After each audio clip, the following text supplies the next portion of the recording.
பேசாமல் மௌனத்தினாலே மனதை சொல்லிடுவாள்.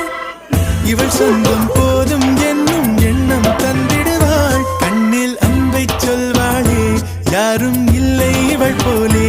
துன்பம் என்னை தீண்டாமல் தாயாய் காப்பாள்.